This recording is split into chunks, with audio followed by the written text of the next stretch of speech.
This is John Black, Super Chemist. Another easy video here. I hate to do so many of these like this, but I know a lot of people starting out with a home setup.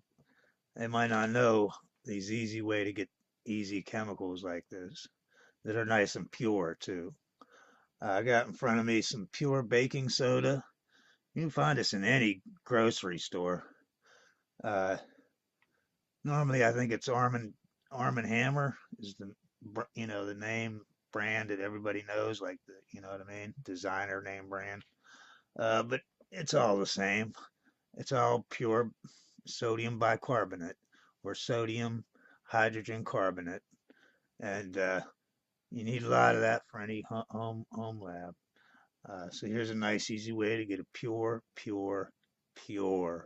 sodium bicarbonate.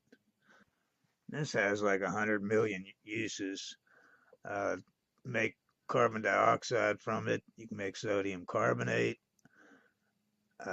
Acts as a pH buffer. It's just an all-around great thing to have. Any accidents with acids or anything like that, you can dump some of it on it. You know what I mean? Try and neutralize it. Um, just a million things. Always remember, science is great.